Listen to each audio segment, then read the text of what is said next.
You're listening to Lifestyle Business Radio. When it comes to success in life and business, it matters who you take advice from. So let's get better acquainted with one of the hosts, Mayumi Muller. Mayumi is the quintessential cosmopolitan success story. Born in Japan and raised in the United States, Mayumi's Japanese and African-American heritage has helped her learn how to connect with people from highly diverse cultures and backgrounds. Following her coursework at the University of Washington, Mayumi pursued a career in modeling, working professionally in major metropolitan areas throughout the United States and Europe. During this time, Mayumi cultivated an elegance, charm, and winning attitude that crowned her Mrs. Washington State in 1995 and landed her less than 5 places away from achieving Mrs. America.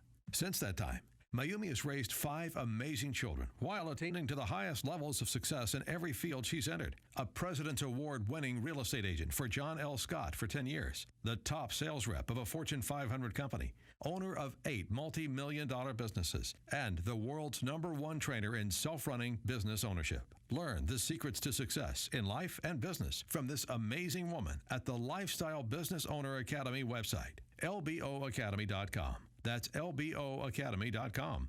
Why build a business when you can build a lifestyle? Yeah, right, baby. Well, That's thanks. what you do. I mean, every time you're always trying to build a lifestyle business, and we always want to introduce you because we want to Yes. let people know who you are, even because. Well, you know what? I actually love that because it makes me feel empowered and confident. So I love it. So All right, well, this is let's. our LBO segment. yeah. Stands for Lifestyle Business Owners, where we talk about how to buy business, grow profits, and make it run without you. I'm going to do a plug real quick. Shout out to LBO Academy. Make sure you go to lboacademy.com and sign up for free training videos. We are offering phenomenal free training videos that will change your world. Change your life. Yep. Blow you away. Blow it away. All right. So let's talk about taking the actions to achieve success in your business. What are the top actions you need to apply to be successful? Because we all want to make our business successful. You don't want to have a business just to have a business. So let's talk about gaining clarity. You want to make sure you have total clarity and determine what you want and what matters most to you. Because if you don't have that, you're gonna flounder a little bit because you're not really in line with a goal in mind, right? You're just trying to do things. And then also kind of think about like what you're willing to give up everything for. So I mean, like if there's going to be limitations, obviously, based on what you're willing to give up and not, but you just want to get that clarity so that you can actually go in the right direction. And it can't be vague. Right. It's got to be concrete, and it has to be And you had an definitive. analogy, yeah. I do. You know, you've probably heard, or if you haven't, of SMART goals. And SMART goals are a really great way to gain clarity and to be specific. SMART goals, SMART stands for specific, S.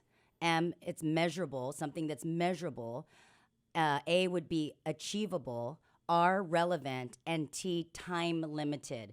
Those are important items that you should incorporate when you're gaining clarity because you're being specific, it's measurable, achievable, relevant, and you're putting a time on it. Exactly. And people that are successful business owners, they commit to increasing awareness of what they long to be in the world, right? So they're very clear about that. And then they're worthy of that vision once they're clear, right? Because you have like defined it in your head.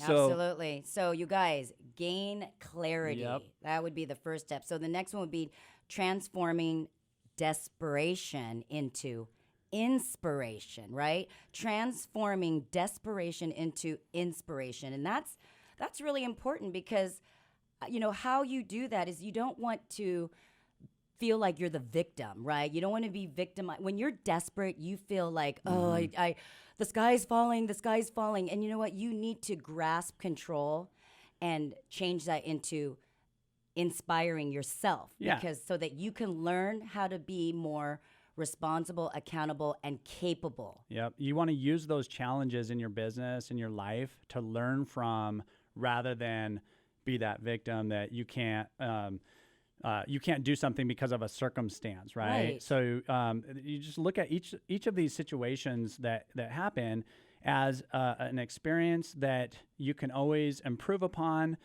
or continue that path, right? But if it's something negative happens to you, or let's say, all your employees quit, right? Yeah. Then you're like, okay, what did I do wrong? Right. Right. So take a look at yourself. Take a look at yourself Yep. and make the necessary changes, and you will, and you're going to get through that problem. But if you're closed-minded to it, that's where challenges lie in your success ultimately. So just you have to always be open. willing to learn and grow. I mean, that's how successful business owners succeed. And you can take that whole concept into sports, marriages, pretty much everything, right? So don't think of it as a failure. You just need to own it up, right? Take responsibility, learn from it, and grow. Yeah, and then you want to enforce your boundaries too, right? Yes, So be strong enough to protect your boundaries and honor your priorities. So don't give in if just because. Right. Just because somebody else wants you to, or it doesn't seem like the right path, right? Because you have set up this goal and this motivation to go a certain way, and so there's going to be people that are going to test that, and so you want to make sure that you're putting up your boundaries and enforcing them so that you can go on the path that's right for you, and that's boundaries what you really are want. great to put up. I put up boundaries all the time. I think it's important. And I think it's not only knowing your boundaries and putting them up, but it's also enforcing them and not let people, whoever that might be, overstep your boundaries and what you believe in. So really enforcing your boundaries is very important. Committing to yourself 1,000%, right? So in order to be successful in life or anything, work, life, it doesn't matter, but it takes commitment. And you cannot waver from commitment. So if something happens and you're like, oh, okay, I'll let it slide this time. It's like our kids. If you're dealing with kids and you're like, okay, this time I'll let it slide. So guess what? It'll slide again. It'll slide again because that employee or that child or that whoever, your business partner, whatever, will be like, okay, I'm breaking them down slowly. I'm chipping away, chipping away, chipping away. You have to be committed to yourself and you have to not wave from that. Okay. Yeah, and be 10 times anything that you're doing. You're committed to that. And also, remember, there's risks involved in doing that. Absolutely. But that's okay, because that's part of growing is tackling these risks and being empowered because you did. So also communicate powerfully. Yes. Right? I mean, entrepreneurs in general they're great at pretty much communicating their story. Wouldn't you say, Mayumi? I mean, you're wonderful at it always. You know what? Entrepreneurs and business owners definitely are great storytellers. And I think the reason why we are all good storytellers is because we've gone through the journey, right? Yeah. We've gone through the journey and we love telling the story because ultimately entrepreneurs and business owners, all we want to do is share and help. And That's if you what we can want. convince other people of your story, right? I mean, this is how you're going to grow your business. Because Absolutely. you're so convinced and you're inspiring people. You're making them excited about it. Whether this might be employees that you have or this could be your customers or whoever. What you're doing is and you're motivating yourself. Exactly. Right? So you're communicating this stuff on a daily basis because you're constantly reiterating your goals and your ambitions, and then you're getting other people on board. Right. And this is multi-level marketing, right? I mean, that's basically what every one of them does to be successful. And the ones that are highly successful are the ones that have everybody on board with what they're doing. Right. Right. Affirming yourself. And you know what? Sharing is caring. That's just. Hey, my wife was doing that all day today, and I was when we were getting lunch earlier, and I was in a good mood she today. was just sharing everything with everybody. I was talking to people, and inspiring them because you know what? It's always fun to inspire and motivate and give your energy to people without expecting anything in return because you know what?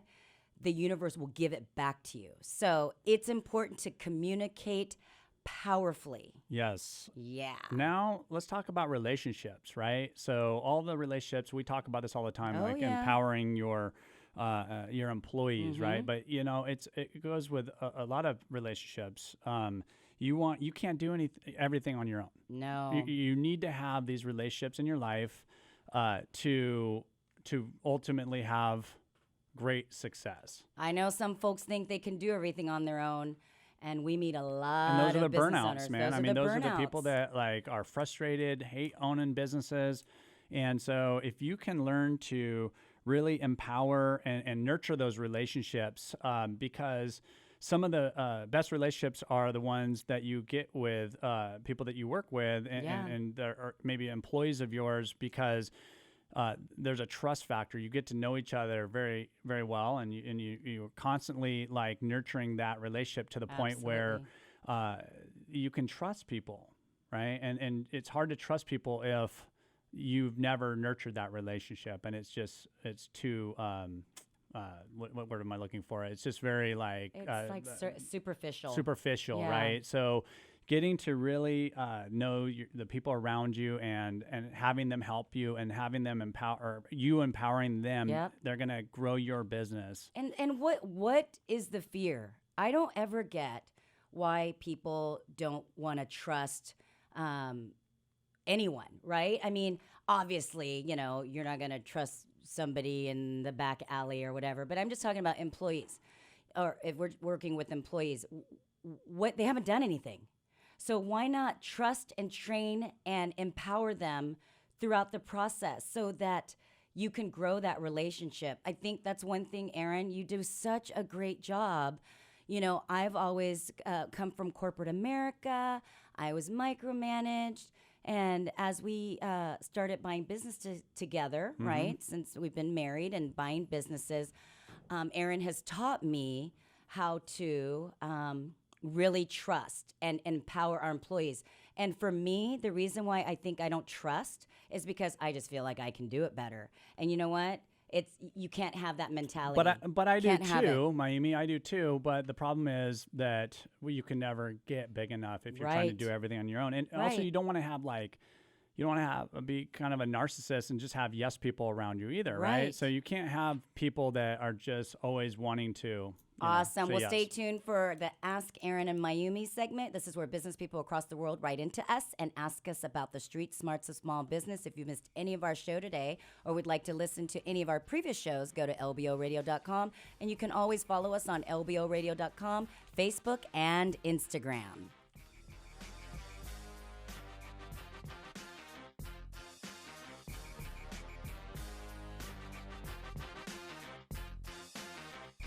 The Lifestyle Business Owner Show continues after this on AM 1580. The Answer. You're listening to Lifestyle Business Radio. When it comes to success in life and business, it matters who you take advice from. So let's get better acquainted with one of the hosts, Aaron Muller. As a child, Aaron developed an interest in small business ownership from his family's marina on San Juan Island. From the start, Aaron was driven to seek out business opportunities and attain entrepreneurial success. His very first business venture was catching and selling shrimp at the docks when he was only 10 years old. While his peers were preparing to enter 7th grade, Aaron opened a bumper boat rental company, catering to San Juan's ample tourist traffic. Aaron's first real job came in high school, but by the time he graduated, he had earned enough to purchase half the company. Over the past 30 years, Aaron has gone on to start or buy over 20 companies in the Pacific Northwest and now owns 8 multi-million-dollar businesses. Aaron is the world's premier trainer in self-running business ownership and author of the Lifestyle Business Owner book, which lays out the principles for making a 6-figure income by working as little as 5 hours a week. Learn how to achieve your goals from this phenomenal business mind at the Lifestyle Business Owner Academy website, where you learn all kinds of amazing business knowledge. Visit lboacademy.com and take your life in an extraordinary new direction. That's lboacademy.com. Why build a business when you can build a lifestyle? Exactly. And so here's the thing is, go to lifestylebusinessowner.com. That's lifestylebusinessowner.com, and you're going to get free videos from us. And that's stuff that we're just giving out to people to kind of give them a taste of what they're going to get from the Academy. I think you're going to like it. Definitely go there.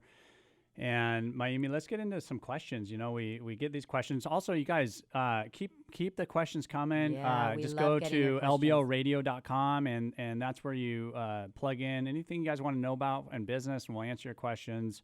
So make sure you go to our website. There's lots of good stuff, lots There's of free a stuff. lot of good free stuff. And of course, you can always get Aaron's book, the Lifestyle Business Owner book.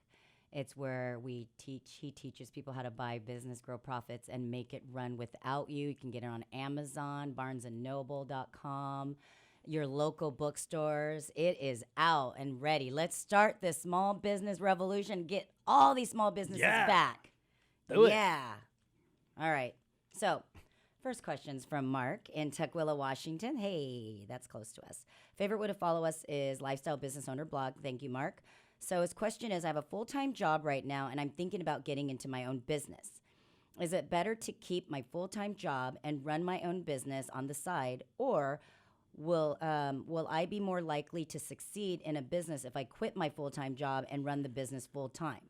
I want to make sure that my business. Okay, wait, hold on. I want my business to have the best chances for success, but it's a big risk to take to quit my job. I would appreciate your advice.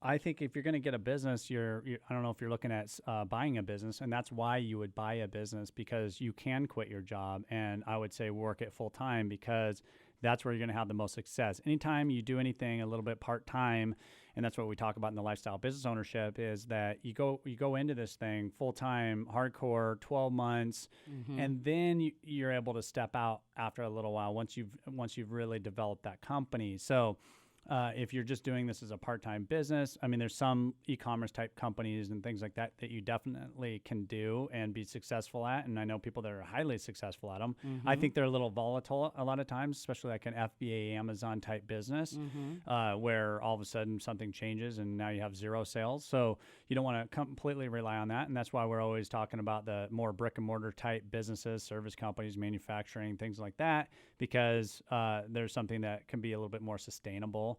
But I say for sure you want to go full-fledged into it if you can, because it's really hard to do it part-time. Yeah, great question and great answer. So the next question is from Shannon in Reno, Nevada. Favorite way to follow us is YouTube. So I love your radio show, and I've been telling all of my coworkers about it. Thanks for your great energy every week. Well, thank you, Shannon. Yeah. I'm a fan of Rich Dad, Poor Dad, and everything that Robert Kiyosaki teaches. Does what you teach fit in with the Rich Dad philosophy? I would say, yeah. Like basically, if you look at like the cash flow quadrants, the book that he put out regarding that and the teachings and everything, and he talks about employees and self-employed versus business owner and versus investor, and really what we're teaching is people to become investors, and that's kind of what he says too, and everything. That ultimately you want a business that operates and cash flows for you. Your self-employed business is going to be somebody that works in that business all the time, and it's all about them, and it's not something that is really sustainable for a long period of time. And also being a business owner, same thing. And if you're like an investor, you have this business that you've invested in. Like I always say, people ask me, do you own stocks? I say, yeah, I own stocks in my own companies. I invest in my own companies. I buy the stocks in those rather than relying on how some big corporation runs the business. So think of your business as an investment, and it's not an investment until you're not working in it every day, right? So you're sitting back and it's operating and you're still getting paid, and you'll get paid a lot more than any stock you'll ever find out there if you do it right. Right. Absolutely. Great question again, and good answer, Aaron. So the next one is from Salim in Los Angeles, California. Favorite way to follow us is Instagram. So could you talk about the pros and cons of getting into business with family and whether or not you recommend it? And I'm gonna let you answer that. You're gonna let me answer that? Yeah. Okay. Let's see, the pros and cons. Well, yeah, I mean, I'm all about keeping it in the family, right? I mean, that's important. I mean, we have 5 kids. Would we love our kids to work for us? Absolutely. I have one daughter who works for us currently. We just got to get the other 4 on board. But I would say that, when you have family working with you or for you, or getting into business with family members, I think it's important that, again, it goes back to our LBO segment that we talked about, just making sure that you set up systems, like as far as setting up contracts and making sure that everyone, so if you have a couple people, everyone knows what their duties are, right? Yeah, define roles. Define the roles Yep. of each person. That's the first thing. The second thing is, you're going to have to let that person be the leader of whatever their area is, right? So if somebody's in charge of sales, then if I'm not in charge, so let me use my husband and I as example. I'm really great at sales, and not that he's not, but he really is too. But I like it. I like the people. He is better sometimes at the back end stuff and just making sure that I have the proper systems in place so that I can execute them, and it makes it so that there's accountability. So just systems, right? So defining the roles is going to be the key. And then I would say, not stepping on each other's toes, not trying to micromanage and control the other family members that are in the business. Give them the empowerment and the strength and the confidence and the trust that they're going to do their part to have a successful business for your family. Yep. What do you think, Aaron? Yeah, I think you're right on, and you do have to really question before you get into business with family, because it can get really volatile, and it can ruin relationships. And so, like Mayumi said, defining the rules and having it contractual even is really important, because you can always have a mediator, somebody that is Great outside idea. the family. Yes. So almost like a board. I think it's always a good idea to have some type of a board in that idea. situation where you can rely on others to help deal with mediate issues that you might end up having with a family member. Absolutely. And yes, we recommend always keep it in the family. So great question. Thank you. I have one really quick question. So Jasmine, Atlanta, Georgia, favorite way to follow us is Facebook. I've worked in property management for many years, and I'm thinking about buying a property management company. I went to Biz by Sell, as you suggested, and did not see any property management companies for sale at this time. How long can I expect to wait before a property management company comes up?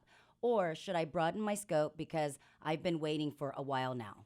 You know what? It's really hard to say, and some industries are really hard to find something that's for sale. And what you can do is you can hire a broker to go out and try to find one that's that's not even on the market, right? Or you can send your own letters out and try to find somebody willing to sell. So you're going to have to now put some maybe more work into it than what you're hoping to do. But I say that's what I would do if you really want that one particular industry, or broaden out what you want. And there's other good industries out there too that you might find that you'd be good at. There are. And Biz by Sell, man, they have all kinds of stuff that you would never think of. Just go and peruse through it.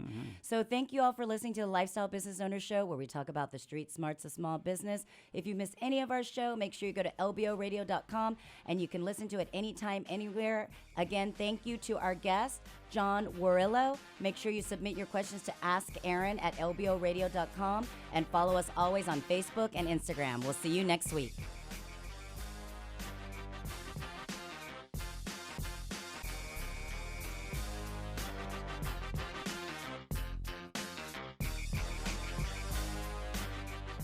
Thanks for listening to the Lifestyle Business Owner Show, where we talk about the street smarts of small business with Aaron and Mayumi Muller. You can submit your questions to be answered on the show at lboradio.com. That's lboradio.com. Join us every Saturday afternoon at 4 for the Lifestyle Business Owner Show, right here on AM 1590. The Answer.